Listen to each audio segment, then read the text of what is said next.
अनमोल वचन।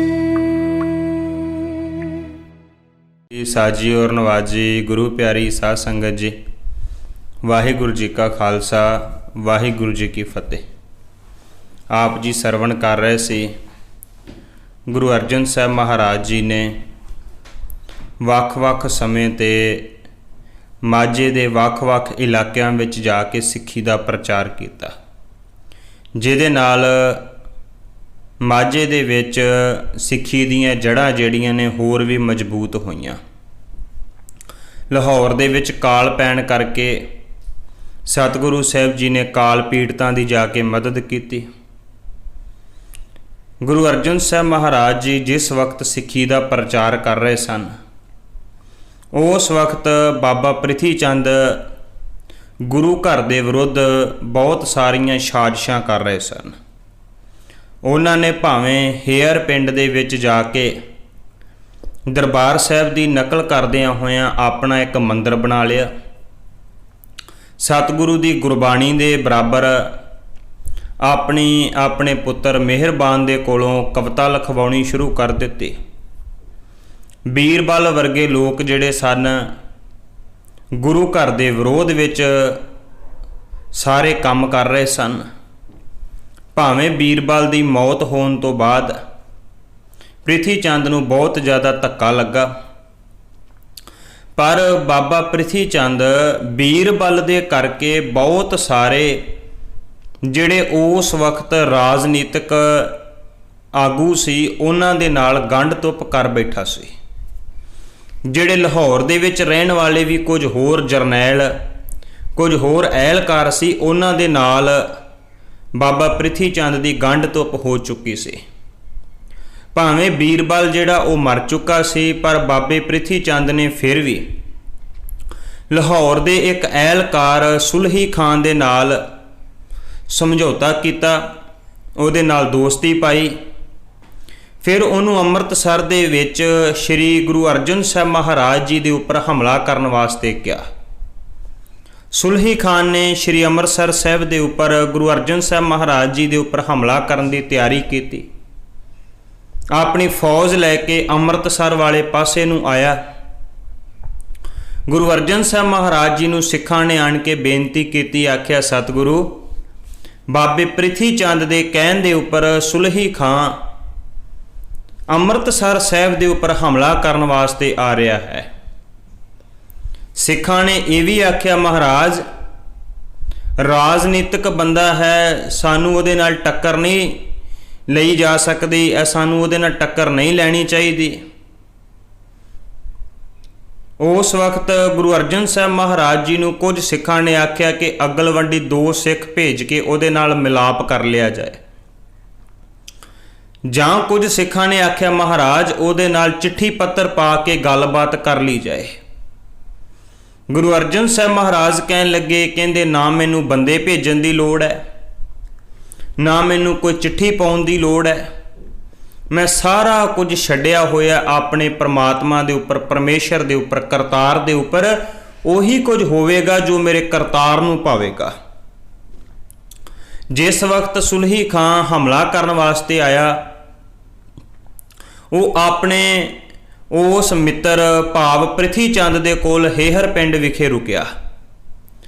ਹੇਹਰ ਪਿੰਡ ਦੇ ਵਿੱਚ ਜਿੱਥੇ ਬਾਬੇ ਪ੍ਰਿਥੀ ਚੰਦ ਦੇ ਸਹੁਰੇ ਸੀ, ਚੰਗੀ ਜ਼ਮੀਨ ਜਾਇਦਾਦ ਵੀ ਸੀ, ਚੰਗਾ ਕਾਰੋਬਾਰ ਸੀ, ਸ਼ਾਹੀ ਠਾਠ ਬਾਠ ਦੇ ਨਾਲ ਬਾਬਾ ਪ੍ਰਿਥੀ ਚੰਦ ਰਹਿੰਦਾ ਸੀ। ਪਰ ਗੁਰੂ ਅਰਜਨ ਸਾਹਿਬ ਮਹਾਰਾਜ ਜੀ ਦੀ ਸ਼ਾਨ ਵੱਲ ਵੇਖ ਕੇ ਦਿਨ ਰਾਤ ਸੜਦਾ ਰਹਿੰਦਾ ਹੈ, ਦਿਨ ਰਾਤ ਸਾਜ਼ਿਸ਼ਾਂ ਘੜਦਾ ਹੈ, ਦਿਨ ਰਾਤ ਕਿਸੇ ਨਾ ਕਿਸੇ ਤਰੀਕੇ ਦੇ ਨਾਲ ਗੁਰੂ ਅਰਜਨ ਸਾਹਿਬ ਮਹਾਰਾਜ ਜੀ ਦੇ ਕੋਲੋਂ ਗੁਰਿਆਈ ਖੋਹਣ ਦੇ ਕੁਝ ਯਤਨ ਕਰਦਾ ਹੈ ਸਾਰਾ ਕੁਝ ਸੀ, ਪਰ ਅੰਦਰ ਦੀ ਤ੍ਰਿਸ਼ਨਾ ਦੀ ਅੱਗ ਜਿਹੜੀ ਹੈ ਉਹ ਮਰਦੀ ਨਹੀਂ ਸੀ। ਸੁਲਹੀ ਖਾਨ ਚੜ੍ਹ ਕੇ ਆਇਆ, ਬਾਬੇ ਪ੍ਰਿਥੀ ਚੰਦ ਦੇ ਕੋਲ ਹੇਹਰ ਪਿੰਡ ਵਿੱਚ ਰੁਕਿਆ, ਤੇ ਬਾਬਾ ਪ੍ਰਿਥੀ ਚੰਦ ਉਹਨੂੰ ਭੱਠਾ ਜਿਹੜਾ ਸੀ ਜਿਹਦੇ ਵਿੱਚ ਇੱਟਾਂ ਪਕਾਈਆਂ ਜਾਂਦੀਆਂ ਉਹ ਵਿਖਾਉਣ ਵਾਸਤੇ ਲੈ ਕੇ ਗਿਆ। ਘੋੜੇ ਸਮੇਤ ਜਦੋਂ ਭੱਠਾ ਵੇਖਣ ਵਾਸਤੇ ਗਿਆ ਤੇ ਸੁਲਹੀ ਖਾਨ ਦਾ ਉਹ ਜਿਹੜਾ ਘੋੜਾ ਸੀ ਉਹ ਤਰਬਕ ਗਿਆ, ਡਰ ਗਿਆ। ਡਰਨ ਕਰਕੇ ਸੁਲਹੀ ਖਾਂ ਘੋੜੇ ਸਮੇਤ ਅੱਗ ਦੇ ਉਸ ਭੱਠੇ ਦੇ ਵਿੱਚ ਜਾ ਕੇ ਡਿੱਗ ਪਿਆ, ਉਹਦੇ ਵਿੱਚ ਜਾ ਕੇ ਸੜ ਗਿਆ। ਸੜਨ ਕਰਕੇ ਉਹਦੀ ਮੌਤ ਹੋ ਗਈ। ਮਹਾਰਾਜ ਜੀ ਨੇ ਬਾਣੀ ਅੰਦਰ ਜ਼ਿਕਰ ਕਰਦਿਆਂ ਕਿਹਾ, ਸੁਲਹੀ ਤੇ ਨਰਾਇਣ ਰਾਖ। ਮਹਾਰਾਜ ਕਹਿੰਦੇ ਨੇ ਅਕਾਲ ਪੁਰਖ ਵਾਹਿਗੁਰੂ ਨੇ ਸੁਲਹੀ ਤੋਂ ਸਾਡੀ ਰੱਖਿਆ ਕੀਤੀ ਹੈ। ਉਹ ਸੁਲਹੀ ਜਿਹੜਾ ਇਸਲਾਮ ਦੇ ਵਿੱਚ ਪੈਦਾ ਹੋਇਆ, ਇੱਕ ਮੁਸਲਮਾਨ ਸੀ, ਜਿਹੜਾ ਅੱਗ ਦੇ ਵਿੱਚ ਸੜ ਜਾਣ ਕਰਕੇ ਉਹਦੀ ਮੌਤ ਹੋ ਗਈ। ਇਸਲਾਮ ਵਾਲੇ ਅੱਗ ਵਿੱਚ ਸਾੜਦੇ ਨਹੀਂ ਹੈ। ਉਹ ਕਹਿੰਦੇ ਜਿਹੜਾ ਅੱਗ ਵਿੱਚ ਸੜ ਜਾਵੇ ਉਹ ਨਾਪਾਕ ਹੁੰਦਾ, ਪਵਿੱਤਰ ਨਹੀਂ ਰਹਿ ਜਾਂਦਾ। ਇਸੇ ਕਰਕੇ ਗੁਰੂ ਨਾਨਕ ਸਾਹਿਬ ਮਹਾਰਾਜ ਜੀ ਨੇ ਵੀ ਉਹਨਾਂ ਦਾ ਜ਼ਿਕਰ ਕਰਦਿਆਂ ਮੁਬਾਰਕ ਬਚਨ ਕਹੇ ਸੀ। ਸਤਿਗੁਰੂ ਕਹਿੰਦੇ, ਮਿੱਟੀ ਮੁਸਲਮਾਨ ਕੀ ਪੇੜੈ ਪਈ ਘੁਮਿਆਰ, ਘੜ ਭਾਂਡੇ ਇੱਟਾਂ ਕੀਆਂ ਜਲਦੀ ਕਰੇ ਪੁਕਾਰ। ਭਾਵ ਸਤਿਗੁਰੂ ਕਹਿੰਦੇ ਨੇ, ਹੇ ਇਸਲਾਮ ਵਾਲੇ, ਤੁਸੀਂ ਕਹਿੰਦੇ ਹੋ ਕਿ ਜੇ ਇਸ ਸਰੀਰ ਨੂੰ ਅੱਗ ਵਿੱਚ ਸਾੜ ਦਈਏ ਤੇ ਅਪਵਿੱਤਰ ਹੋ ਜਾਈਦਾ, ਨਾਪਾਕ ਹੋ ਜਾਈਦਾ ਹੈ। ਪਰ ਵੇਖੋ, ਜੇ ਤੁਸੀਂ ਉਸ ਮੁਰਦੇ ਨੂੰ ਲਿਆ ਕੇ ਮਿੱਟੀ ਵਿੱਚ ਨੱਪਦੇ ਪਏ ਹੋ, ਉਹ ਮੁਰਦਾ ਇੱਕ ਦਿਨ ਮਿੱਟੀ ਦੇ ਵਿੱਚ ਗਲ ਜਾਂਦਾ ਹੈ, ਮਿੱਟੀ ਦਾ ਰੂਪ ਹੋ ਜਾਂਦਾ ਹੈ। ਉਸੇ ਮਿੱਟੀ ਨੂੰ ਫਿਰ ਘੁਮਿਆਰ ਖਰੀਦਦਾ ਹੈ, ਖਰੀਦ ਕੇ ਉਹਦੀਆਂ ਇੱਟਾਂ ਕੱਢਦਾ ਹੈ, ਭਾਂਡੇ ਕੱਢਦਾ ਹੈ, ਤੇ ਭਾਂਡੇ ਕੱਢਣ ਕਰਕੇ, ਇੱਟਾਂ ਕੱਢਣ ਕਰਕੇ ਫਿਰ ਉਹਨਾਂ ਨੂੰ ਅੱਗ ਦੇ ਵਿੱਚ ਰੱਖ ਕੇ ਇੱਟਾਂ ਨੂੰ ਪੱਕੀਆਂ ਕਰਦਾ, ਸਾੜਦਾ ਹੈ। ਤੇ ਸਤਿਗੁਰੂ ਕਹਿੰਦੇ, ਮੈਨੂੰ ਇਉਂ ਲੱਗਦਾ ਜਦੋਂ ਇੱਟਾਂ ਸੜ ਰਹੀਆਂ ਹੁੰਦੀਆਂ, ਹੇ ਮੁਸਲਮਾਨ, ਤੇਰੇ ਮਾਸ ਦੀ ਉਹ ਚਰਬੀ ਜਿਹੜੀ ਉਹ ਸੜਦੀ ਪਈ ਹੈ। ਹੁਣ ਵੀ ਤੇ ਤੂੰ ਸਾੜ ਹੀ ਰਿਹਾ, ਤੂੰ ਕਿਵੇਂ ਕਹਿੰਦਾ ਅੱਗ ਵਿੱਚ ਨਹੀਂ ਸੜ ਸਕਦਾ। ਸਤਿਗੁਰੂ ਕਹਿੰਦੇ ਨੇ, ਜਿਹੜੇ ਇਸਲਾਮ ਵਾਲੇ ਕਹਿੰਦੇ ਅੱਗ ਵਿੱਚ ਸੜ ਕੇ ਮਰਨਾ ਨਾਪਾਕ ਹੈ, ਸੁਲਹੀ ਉਸੇ ਅੱਗ ਦੇ ਵਿੱਚ ਸੜ ਕੇ ਨਾਪਾਕ ਹੋ ਕੇ ਮਰ ਗਿਆ।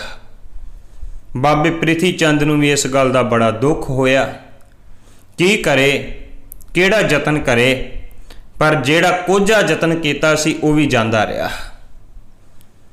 ਉਸ ਵਕਤ ਪੰਜਾਬ ਦੇ ਵਿੱਚ ਸਖੀ ਸਰਵਰਾਂ ਦਾ ਬਹੁਤ ਜ਼ਿਆਦਾ ਜ਼ੋਰ ਸੀ, ਤੇ ਸਖੀ ਸਰਵਰ ਜਿਹੜੇ ਸਨ ਉਹ ਉਸ ਵਕਤ ਇਹ ਲੰਗਾਹੇ ਵਾਲੇ ਪੀਰ ਤੋਂ ਚੱਲੇ। ਲੰਗਾਹੇ ਵਾਲੇ ਨੂੰ ਪੀਰ ਮੰਨਦੇ, ਉਹਨੂੰ ਸਖੀ ਸਰਵਰ ਵੀ ਕਿਹਾ ਜਾਂਦਾ, ਲੰਗਾਹੇ ਵਾਲਾ ਪੀਰ ਵੀ ਕਿਹਾ ਜਾਂਦਾ, ਲੱਖਾਂ ਦਾ ਦਾਤਾ ਵੀ ਕਿਹਾ ਜਾਂਦਾ। ਉਹਦੇ ਸਾਰੇ ਪੀਰ ਸੀ। ਪੰਜਾਬ ਦੇ ਵਿੱਚ ਵੱਡੇ ਪੱਧਰ ਤੇ ਫੈਲਣੇ ਸ਼ੁਰੂ ਹੋਏ, ਤੇ ਜਦੋਂ ਫੈਲਦੇ ਪਏ ਤੇ ਵੱਡੇ ਵੱਡੇ ਇਹਨਾਂ ਦੇ ਪ੍ਰਚਾਰਕ ਸੀ। ਉਸ ਵਕਤ ਦੁਆਬੇ ਦੇ ਰਹਿਣ ਵਾਲਾ ਜਿਹੜਾ ਪ੍ਰਚਾਰਕ ਸੀ ਸਖੀ ਸਰਵਰਾਂ ਦਾ, ਉਹਦਾ ਨਾਮ ਭਾਈ ਤੀਰਥਾ ਹੈ। ਹੁਸ਼ਿਆਰਪੁਰ ਦੇ ਕੰਗਮਈ ਇਲਾਕੇ ਦਾ ਰਹਿਣ ਵਾਲਾ, ਹੁਸ਼ਿਆਰਪੁਰ ਦੇ ਇਲਾਕੇ ਵਿੱਚ ਕੰਗ ਪਿੰਡ ਦਾ ਰਹਿਣ ਵਾਲਾ ਹੈ। ਇਹ ਭਾਈ ਤੀਰਥਾ ਆਪਣੇ ਪਿੰਡ ਤੋਂ ਲੰਗਾਹੇ ਦੀ ਯਾਤਰਾ ਕਰਨ ਵਾਸਤੇ ਗਿਆ। ਰਸਤੇ ਦੇ ਵਿੱਚ ਅੰਮ੍ਰਿਤਸਰ ਦੀ ਧਰਤੀ ਤੇ ਰੁਕਿਆ। ਜਦੋਂ ਅੰਮ੍ਰਿਤਸਰ ਦੀ ਧਰਤੀ ਤੇ ਰੁਕਿਆ ਤੇ ਗੁਰੂ ਅਰਜਨ ਸਾਹਿਬ ਮਹਾਰਾਜ ਜੀ ਦੇ ਸਿੱਖਾਂ ਦਾ ਪਿਆਰ ਤੱਕਿਆ, ਗੁਰੂ ਅਰਜਨ ਸਾਹਿਬ ਮਹਾਰਾਜ ਜੀ ਦੇ ਸਿੱਖਾਂ ਨੂੰ ਤੱਕਿਆ, ਤੇ ਇਹਨੇ ਆਣ ਕੇ ਗੁਰੂ ਅਰਜਨ ਸਾਹਿਬ ਮਹਾਰਾਜ ਜੀ ਦੇ ਦਰਸ਼ਨ ਕੀਤੇ। ਦਰਸ਼ਨ ਕਰਕੇ ਨਮਸਕਾਰ ਕਰਕੇ ਕਹਿਣ ਲੱਗਿਆ, ਮਹਾਰਾਜ ਮੈਨੂੰ ਵੀ ਸਿੱਖੀ ਦੀ ਦਾਤ ਬਖਸ਼ਿਸ਼ ਕਰਕੇ ਦੇਵੋ। ਮਹਾਰਾਜ ਕਹਿਣ ਲੱਗੇ, ਲਿਬਾਸ ਵੱਲ ਦੇਖਿਆ, ਕਹਿਣ ਲੱਗੇ, ਮੈਨੂੰ ਲੱਗਦਾ ਤੂੰ ਤਾਂ ਸਖੀ ਸਰਵਰਾਂ ਦਾ ਉਪਾਸ਼ਕ ਹੈ। ਕਹਿਣ ਲੱਗਿਆ, ਜੀ ਹਾਂ। ਸਤਿਗੁਰੂ ਜਿਹੜੀ ਹੈ ਉਹਨੂੰ ਪੁੱਟ ਕੇ ਬਾਹਰ ਸੁੱਟ ਦਿੱਤਾ, ਢਾਹ ਦਿੱਤੀ। ਮਿੱਟੀ ਦੀ ਬਣੀ ਹੋਈ ਸੀ ਕਬਰ, ਢਾਹ ਕੇ ਬਾਹਰ ਸੁੱਟ ਦਿੱਤੀ। ਕਬਰ ਢਾਹ ਕੇ ਸਤਿਗੁਰੂ ਗੁਰੂ ਅਰਜਨ ਸਾਹਿਬ ਮਹਾਰਾਜ ਦੀ ਸ਼ਰਨ ਵਿੱਚ ਆਇਆ, ਸਤਿਗੁਰੂ ਦੇ ਕੋਲੋਂ ਸਿੱਖੀ ਦੀ ਦਾਤ ਪ੍ਰਾਪਤ ਕੀਤੀ।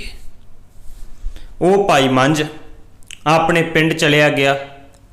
ਜਦੋਂ ਸਤਿਗੁਰੂ ਦਾ ਸਿੱਖ ਬਣਿਆ ਤੇ ਸਖੀ ਸਰਵਰਾਂ ਦਾ ਸਾਰਾ ਇਲਾਕਾ ਪਿੰਡ ਦਾ ਚੌਧਰੀ ਸੀ। ਪਿੰਡ ਦੇ ਲੋਕਾਂ ਨੇ ਚੌਧਰਪੁਣਾ ਵੀ ਖੋਲਿਆ। ਸਹਿਜੇ ਸਹਿਜੇ ਕਾਰੋਬਾਰ ਤਬਾਹ ਹੋਣਾ ਸ਼ੁਰੂ ਹੋ ਗਿਆ। ਲੋਕਾਂ ਨੇ ਕਹਿਣਾ ਸ਼ੁਰੂ ਕਰ ਦਿੱਤਾ ਕਿ ਸਖੀ ਸਰਵਰ ਪੀਰ ਨਾਰਾਜ਼ ਹੋ ਗਿਆ ਹੈ, ਬਸ ਹੁਣ ਇਹਦੇ ਦਿਨ ਪੁੱਠੇ ਹੋ ਗਏ। ਮੈਨੂੰ ਖਿਮਾ ਕਰਿਓ, ਐਸਾ ਹੀ ਕਿਹਾ ਜਾਂਦਾ ਹੈ। ਕੋਈ ਘਰ ਵਿੱਚ ਮਾੜਾ ਮੋਟਾ ਕਿਤੇ ਕਿਸੇ ਕਾਰਨ ਨੁਕਸਾਨ ਹੋ ਜਾਵੇ ਤੇ ਲੋਕ ਐਵੇਂ ਡਰਾਉਂਦੇ ਆ, ਕਿਤੇ ਪੀਰ ਦੇ ਨਾਲ, ਕਿਤੇ ਪੀਰ ਜਿਹੜਾ ਹੈ ਉਹ ਨਾਰਾਜ਼ ਹੋ ਗਿਆ। ਇੱਦਾਂ ਹੀ ਦੇਵੀ ਦੇਵਤਿਆਂ ਬਾਰੇ ਕਿਹਾ ਜਾਂਦਾ, ਉਹ ਨਾਰਾਜ਼ ਹੋ ਗਿਆ। ਜਿਹੜਾ ਨਾਰਾਜ਼ ਹੀ ਹੁੰਦਾ ਏ ਉਹ ਫਿਰ ਰੱਬ ਦਾ ਰੂਪ ਕਾਹਦਾ ਹੋਇਆ? ਰੱਬ ਤੇ ਜਿਹੜਾ ਉਹ ਦਇਆਵਾਨ ਹੁੰਦਾ ਹੈ, ਅਕਾਲ ਪੁਰਖ ਵਾਹਿਗੁਰੂ ਗੁਰੂ ਜਿਹੜਾ ਉਹ ਤੇ ਦਇਆਵਾਨ ਹੁੰਦਾ ਹੈ, ਉਹ ਤੇ ਦਿੰਦਾ ਹੈ, ਉਹ ਤੇ ਕਦੇ ਨਾਰਾਜ਼ ਹੁੰਦਾ ਹੀ ਨਹੀਂ। ਭਾਈ ਤੀਰਥਾ ਭਾਈ ਮੰਝ ਜਿਹੜਾ ਹੈ ਉਹਦੇ ਬਾਰੇ ਵੀ ਕਹਿਣਾ ਸ਼ੁਰੂ ਕਰ ਦਿੱਤਾ ਕਿ ਪੀਰ ਇਹਦੇ ਨਾਲ ਨਾਰਾਜ਼ ਹੋ ਗਿਆ। ਗੁਰੂ ਅਰਜਨ ਸਾਹਿਬ ਮਹਾਰਾਜ ਜੀ ਨੇ ਉਹਨਾਂ ਨੂੰ ਅੰਮ੍ਰਿਤਸਰ ਸਾਹਿਬ ਸੱਦਿਆ। ਭਾਈ ਮੰਝ ਆਣ ਕੇ ਗੁਰੂ ਕੇ ਲੰਗਰ ਦੇ ਵਿੱਚ ਸੇਵਾ ਕਰਨ ਲੱਗ ਗਿਆ। ਰੋਜ਼ ਜਾਂਦਾ ਜੰਗਲ ਦੇ ਵਿੱਚ, ਲੱਕੜਾਂ ਕੱਟ ਕੇ ਲਿਆਉਂਦਾ ਹੈ, ਲਿਆ ਕੇ ਗੁਰੂ ਕੇ ਲੰਗਰ ਦੇ ਵਿੱਚ ਪਾਉਂਦਾ ਹੈ ਤੇ ਗੁਰੂ ਕੇ ਲੰਗਰ ਵਿੱਚ ਪਾ ਕੇ ਸਾਰਾ ਦਿਨ ਗੁਰੂ ਕੇ ਲੰਗਰ ਵਿੱਚ ਸੇਵਾ ਕਰਦਾ ਹੈ। ਬਹੁਤ ਸਮਾਂ ਇਵੇਂ ਬਤੀਤ ਹੋਇਆ। ਭਾਈ ਮੰਝ ਰੋਜ਼ ਲੱਕੜਾਂ ਕੱਟਣ ਵਾਸਤੇ ਜਾਂਦਾ ਜੰਗਲ ਵਿੱਚੋਂ ਤੇ ਰੋਜ਼ ਲੱਕੜਾਂ ਕੱਟ ਕੇ ਗੁਰੂ ਕੇ ਦਰਬਾਰ ਗੁਰੂ ਕੇ ਲੰਗਰ ਦੇ ਵਿੱਚ ਹਾਜ਼ਰ ਕਰਦਾ ਤੇ ਨਾਲੇ ਫਿਰ ਉੱਥੇ ਉਸ ਵਕਤ ਲੰਗਰ ਦੇ ਵਿੱਚ ਸੇਵਾ ਕਰਦਾ ਹੈ। ਇੱਕ ਦਿਨ ਗੁਰੂ ਅਰਜਨ ਸਾਹਿਬ ਮਹਾਰਾਜ ਲੰਗਰ ਵਿੱਚ ਆਏ ਤੇ ਲੰਗਰ ਦੇ ਵਿੱਚ ਆਣ ਕੇ ਸਤਿਗੁਰੂ ਸਾਹਿਬ ਜੀ ਨੇ ਤੱਕਿਆ ਤੇ ਉਸ ਵਕਤ ਸਤਿਗੁਰੂ ਕਹਿਣ ਲੱਗੇ, ਭਾਈ ਮੰਝ ਕਾਦੀ ਸੇਵਾ ਕਰਦਾ ਹੈ? ਕਹਿੰਦੇ ਜੀ ਲੱਕੜਾਂ ਕੱਟ ਕੇ ਲਿਆਉਂਦਾ ਹੈ। ਸਤਿਗੁਰੂ ਕਹਿੰਦੇ ਪ੍ਰਸ਼ਾਦਾ ਕਿੱਥੋਂ ਛਕਦਾ ਹੈ? ਕਹਿੰਦੇ ਜੀ ਮਹਾਰਾਜ ਉਹ ਤੇ ਗੁਰੂ ਕੇ ਲੰਗਰ ਵਿੱਚੋਂ ਛਕਦਾ ਹੈ। ਮਹਾਰਾਜ ਕਹਿਣ ਲੱਗੇ ਫਿਰ ਸੇਵਾ ਕਾਦੀ ਹੋਈ? ਤੇ ਵਪਾਰ ਹੋ ਗਿਆ। ਭਾਈ ਮੰਝ ਨੂੰ ਇਸ ਗੱਲ ਦਾ ਪਤਾ ਲੱਗਾ। ਉਸੇ ਵਕਤ ਅਗਲੇ ਦਿਨ ਤੋਂ ਲੱਕੜਾਂ ਕੱਟਣ ਵਾਸਤੇ ਜਾਂਦਾ, ਗੁਰੂ ਕੇ ਲੰਗਰ ਵਿੱਚ ਸੇਵਾ ਕਰਦਾ, ਪਰ ਹੁਣ ਸੇਵਾ ਕਰਕੇ ਲੰਗਰ ਵਿੱਚੋਂ ਪ੍ਰਸ਼ਾਦਾ ਨਹੀਂ ਛਕਦਾ, ਜਿਹੜਾ ਮਾੜਾ ਮੋਟਾ ਬਚ ਜਾਂਦਾ ਹੈ ਉਹ ਪ੍ਰਸ਼ਾਦਾ ਛਕਦਾ ਹੈ। ਸਤਿਗੁਰੂ ਨੇ ਇਹ ਵੀ ਕਹਿ ਦਿੱਤਾ, ਕਹਿਣ ਲੱਗੇ ਬਚਿਆ ਹੋਇਆ ਤੇ ਜਾਨਵਰਾਂ ਵਾਸਤੇ ਹੁੰਦਾ ਹੈ। ਹੁਣ ਉਹਨੇ ਇਵੇਂ ਕਰਨਾ ਸ਼ੁਰੂ ਕੀਤਾ, ਜੰਗਲ ਵਿੱਚ ਜਾਂਦਾ ਏ, ਲੱਕੜਾਂ ਕੱਟ ਕੇ ਲੈ ਕੇ ਆਉਂਦਾ ਏ, ਇੱਕ ਪੰਡ ਲੰਗਰ ਦੇ ਵਿੱਚ ਦਿੰਦਾ ਏ, ਇੱਕ ਪੰਡ ਵੇਚਦਾ ਏ, ਉਹ ਵੇਚ ਕੇ ਉਹਦਾ ਪ੍ਰਸ਼ਾਦਾ ਛਕਦਾ ਏ। ਹੁਣ ਫਿਰ ਗੁਰੂ ਅਰਜਨ ਸਾਹਿਬ ਮਹਾਰਾਜ ਜੀ ਨੇ ਇੱਕ ਹੋਰ ਪ੍ਰੀਖਿਆ ਲੈਣੀ ਚਾਹੀ। ਸਤਿਗੁਰੂ ਨੇ ਕਿਹਾ, ਕਹਿੰਦੇ ਆਪਣੇ ਵਾਸਤੇ ਕਮਾ ਕੇ ਤੇ ਹਰ ਕੋਈ ਖਾ ਲੈਂਦਾ ਏ। ਭਾਈ ਮੰਝ ਹੁਣ ਲੱਕੜਾਂ ਲੈਣ ਵਾਸਤੇ ਜਾਂਦੇ ਐ, ਲੱਕੜ ਦੀਆਂ 2 ਪੰਡਾਂ ਲੈ ਕੇ ਆਉਂਦੇ ਐ, ਇੱਕ ਗੁਰੂ ਦਰਬਾਰ ਗੁਰੂ ਕੇ ਲੰਗਰ ਵਿੱਚ ਰੱਖਦੇ ਐ ਤੇ ਦੂਜੀ ਪੰਡ ਵੇਚ ਕੇ ਉਹਦਾ ਪ੍ਰਸ਼ਾਦਾ ਬਣਾਉਂਦੇ ਐ, ਨਾਲੇ ਆਵਾਜ਼ ਦਿੰਦੇ ਐ ਕਿ ਜੇ ਕੋਈ ਭੁੱਖਾ ਹੈ ਤੇ ਉਹ ਲੰਗਰ ਛਕ ਲਵੇ। ਉਹਨੂੰ ਛਕਾ ਕੇ ਫਿਰ ਭਾਈ ਮੰਝ ਆਪ ਛਕਦੇ ਐ। ਇੰਨੀ ਘਾਲਣੀ ਸ਼ੁਰੂ ਕੀਤੀ ਭਾਈ ਮੰਝ ਜੀ ਨੇ। ਇਵੇਂ ਗੁਰੂ ਕੇ ਲੰਗਰ ਵਿੱਚ ਸੇਵਾ ਕਰਦੇ ਗਏ।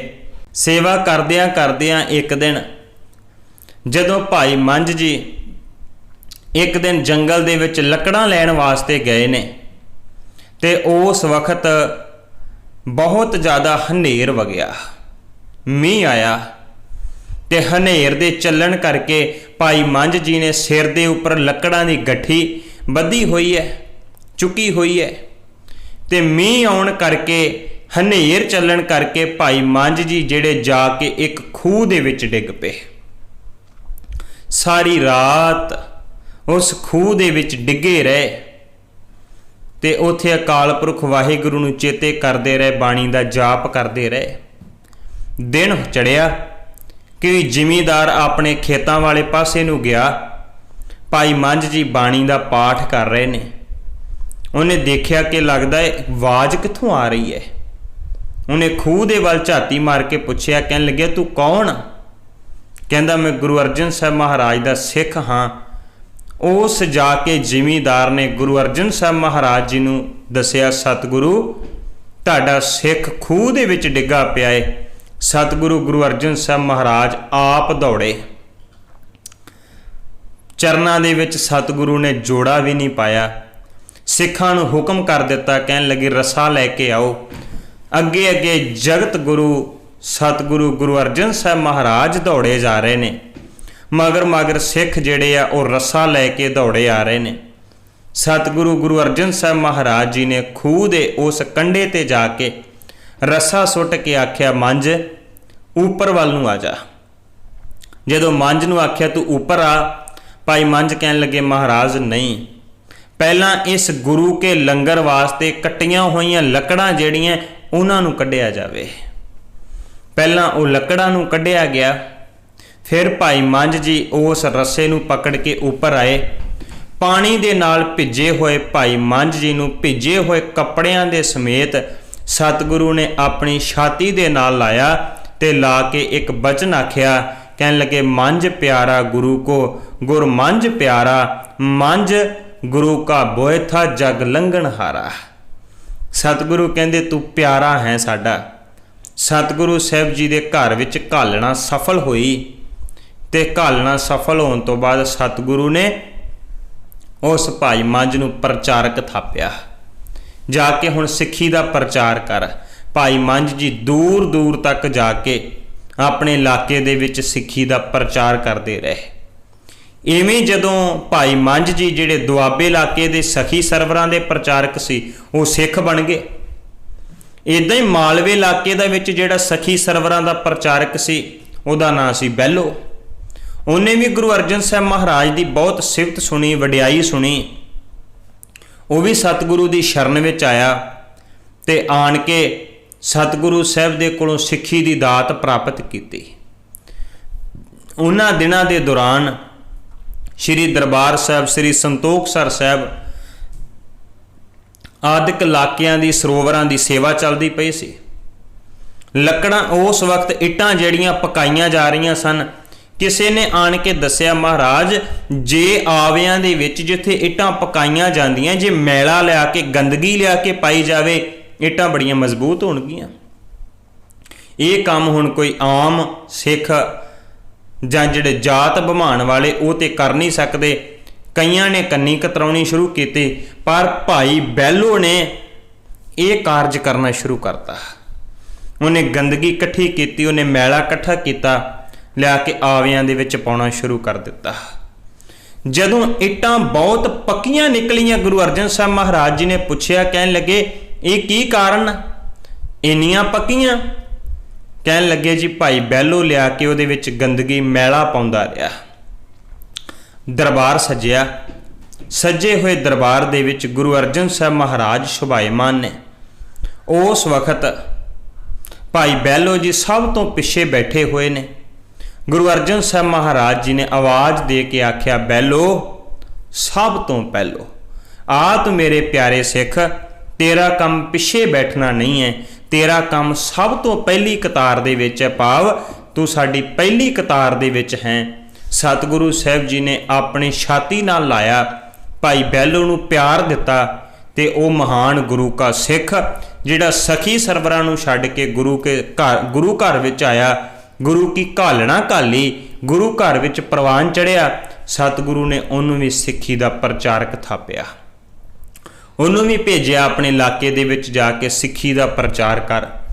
ਦੋ ਵੱਡੇ ਥੰਮ ਜਿਹੜੇ ਸੀ ਸਖੀ ਸਰਵਰਾਂ ਦੇ ਉਹ ਡਿੱਗ ਗਏ, ਬਲਕਿ ਜਿਹੜੇ ਦੋ ਸਖੀ ਸਰਵਰਾਂ ਦੇ ਪ੍ਰਚਾਰਕ ਸੀ ਉਹ ਸਖੀ ਸਰਵਰਾਂ ਨੂੰ ਛੱਡ ਕੇ ਸਿੱਖੀ ਦੇ ਪ੍ਰਚਾਰਕ ਬਣ ਗਏ। ਇਹ ਗੱਲ ਭਾਵੇਂ ਸਖੀ ਸਰਵਰਾਂ ਦੇ ਕੋਲੋਂ ਬਰਦਾਸ਼ਤ ਨਾ ਹੋਈ, ਉਹਨਾਂ ਨੇ ਬੜੇ ਯਤਨ ਕੀਤੇ, ਕੁਝੀਆਂ ਚਾਲਾਂ ਚੱਲੀਆਂ ਗੁਰੂ ਅਰਜਨ ਸਾਹਿਬ ਮਹਾਰਾਜ ਜੀ ਦੇ ਖਿਲਾਫ, ਪਰ ਉਹ ਗੁਰੂ ਕੇ ਸਿੱਖਾਂ ਨੇ ਆਪਣੇ ਤਨ ਕਰਕੇ, ਮਨ ਕਰਕੇ, ਧਨ ਕਰਕੇ ਬਹੁਤ ਗੁਰੂ ਘਰ ਦੀ ਸੇਵਾ ਕੀਤੀ।